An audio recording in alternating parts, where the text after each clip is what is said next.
Bon les filles, je vais en balade en forêt. Oh, à la forêt de Burskittsville, à la recherche de la sorcière de Blair.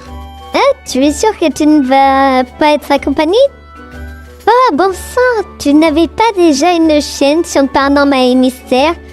J'aurais dit que tu en parlais d'ailleurs. Ah, tu parles de la chaîne Paranormiste? Oui, il faudrait que je m'y remette à ça. Mais non, c'est juste par curiosité. Et aussi, ça fait longtemps que je ne me suis pas baladé en forêt. Je me demande pourquoi tu vas voir une sorcière que... J'en suis une, dis Noël. Bon, j'y vais, à plus tard. Bon, c'est parfait. J'ai ce qu'il faut. Bon, je vais enfin... Ah, ça y est, je l'ai trouvé. Ah, je vais enfin parler d'un de mes films fan footage préférés, qui est le projet Blair Witch.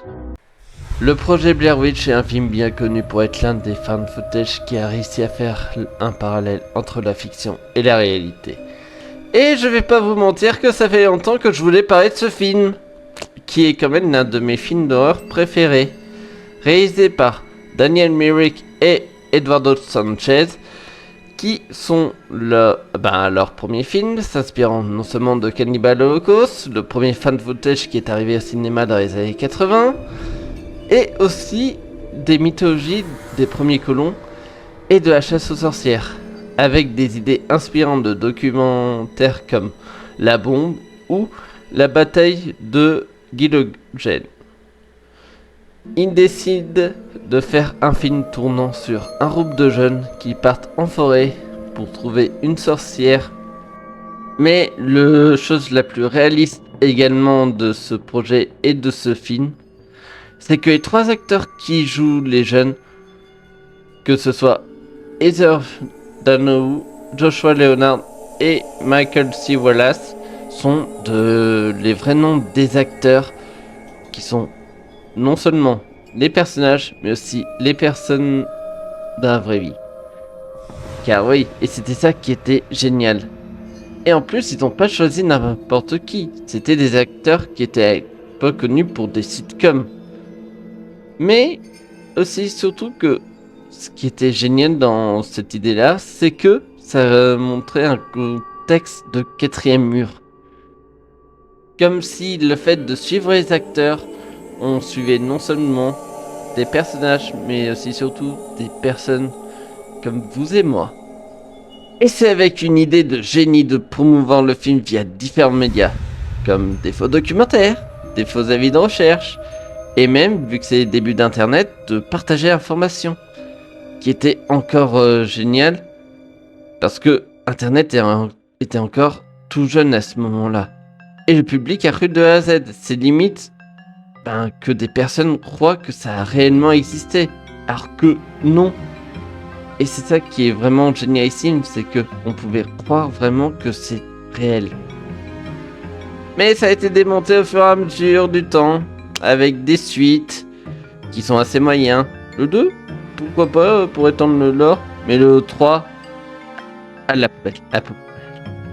Mais je vais pas en parler, car je n'ai toujours pas parlé du film. Sorti le 30 juillet 1999 aux US, et étonnamment chez nous, le 28 juillet 1999 en France. Soit 2 jours avant la sortie officielle du côté des Américains. Ah, comme quoi, on a de bonnes surprises. Comme je le disais, dans le film, nous suivons 3 jeunes étudiants au cinéma qui font un documentaire sur la sorcière de Blair. Ils passent par la ville de Burskittsville en témoignant les villageois et en exposant l'histoire et le contexte. Et ensuite, ils se dirigent donc dans la forêt de Blair. Et c'est là où petit à petit nos 3 personnages vont vivre leurs derniers mots. Ils se perdent en forêt, ils perdent la carte qui serait utile à leur survie, les personnages deviennent complètement fous. Plus ils avancent, et de mystérieuses icônes apparaissent de nulle part. Et ils entendent des bruits d'enfants qui viennent de dehors en pleine nuit. Et un matin, l'un d'entre eux donna la mort. Et l'horreur vient lors de la dernière nuit où Heather se retrouve seule avec la scène iconique. Et se retrouve à la maison d'un meurtrier qui était connu d'avoir tué des enfants via l'influence de la sorcière. Et c'est dans cette maison que les personnages se perdent. Et le film se finit où Heather retrouve face à Micah de dos, face au mur, et un coup venu de nulle part acheva Heather et tombe par terre.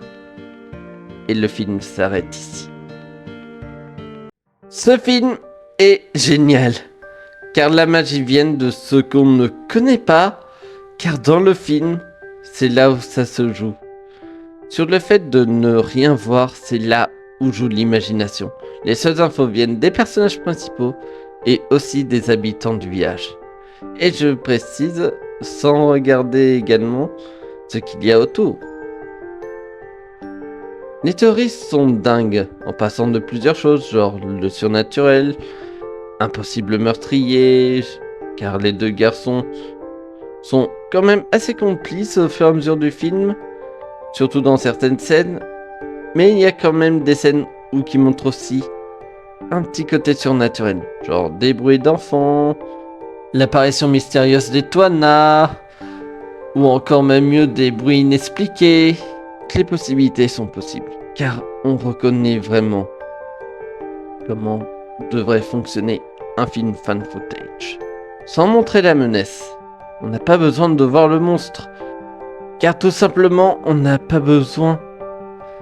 Le fait que non seulement on est perdu dans une forêt, et que c'est surtout que la paranoïa joue, c'est ça qui est vraiment génialissime.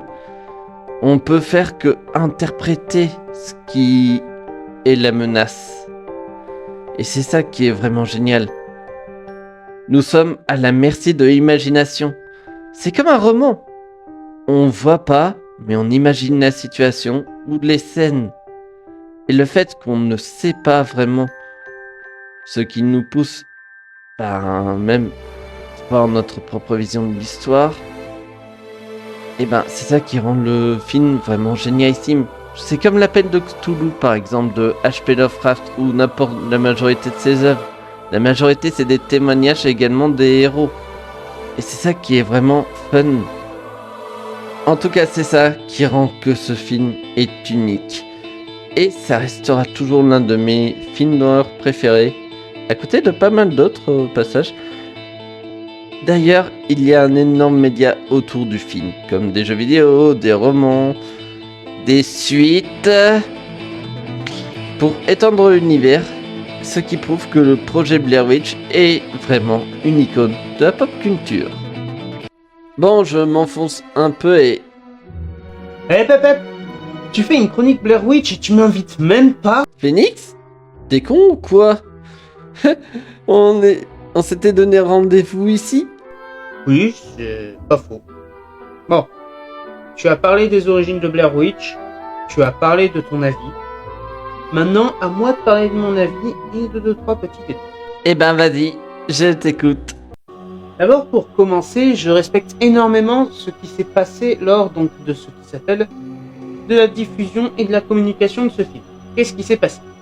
Quand Blair Witch est sorti, eh bien, les acteurs n'avaient pas le droit d'être dehors. Enfin, ils étaient surveillés de sorte à ce que justement, il y ait vraiment ce truc de, ce sont des personnes portées disparues. Enfin voilà, il y a eu un site qui a été créé, il y a vraiment eu tout ça, comme si c'était vraiment vrai. Et je me rappelle encore petit, on me disait justement Blair Witch, c'est vrai, c'est une histoire vraie.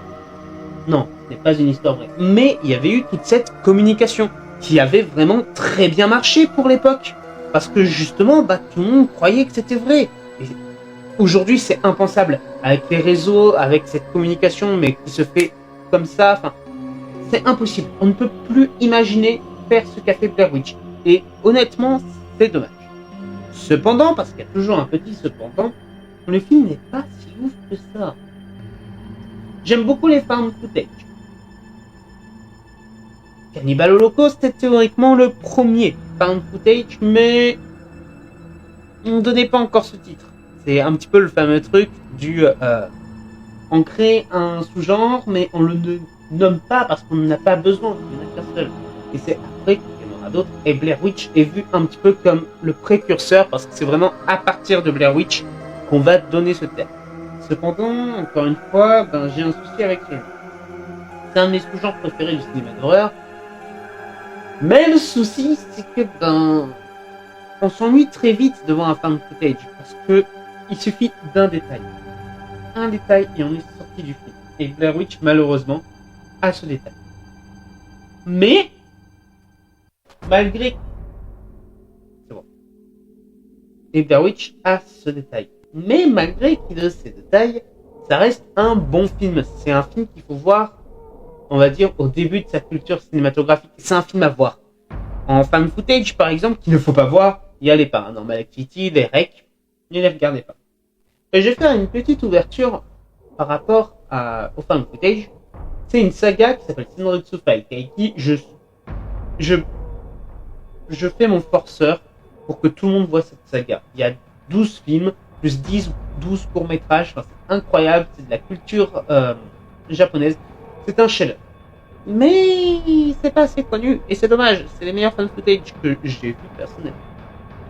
Revenons, du coup, parenthèse fermée, sur Blair Witch. J'ai bien aimé le film. La preuve, je l'ai en DVD.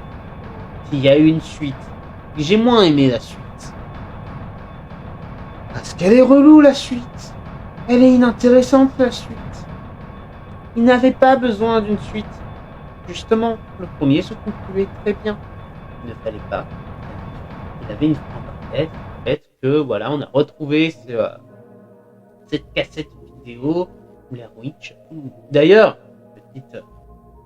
je vais revenir après sur la cassette. Ensuite, on a eu un remake que je n'ai pas vu, que j'ai pas envie de voir parce que ça casse tout le truc. Enfin, faire un remake de Blair Witch, quoi. Les gars, Blair Witch avait comme projet justement c'est une cassette perdue et on la retrouve. C'est un Lost Media théoriquement. Merci les findings. Mais du coup, il y avait vraiment ce truc c'est une œuvre perdue et le fait de vouloir en faire un remake est une très mauvaise idée. Maintenant, par rapport aux cassettes, c'est incroyable parce que la cassette, c'est vraiment l'image. Si on doit donner une image au film perdu, la cassette est parfaite.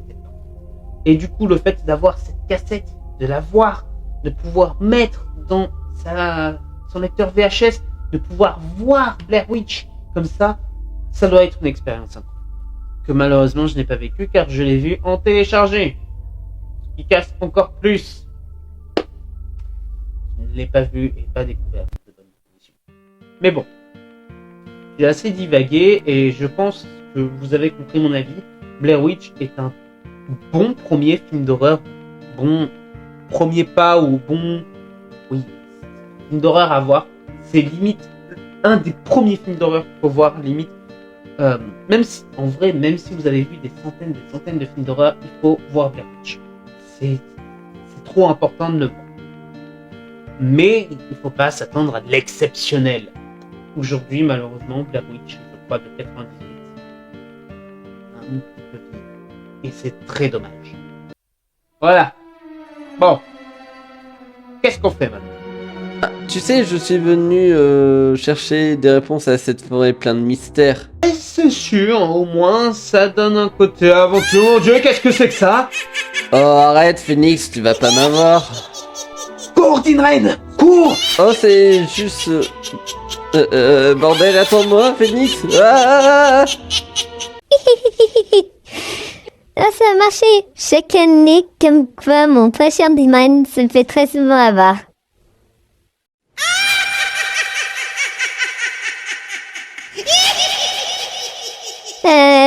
Je crois que je vais y aller. Attendez-moi les garçons.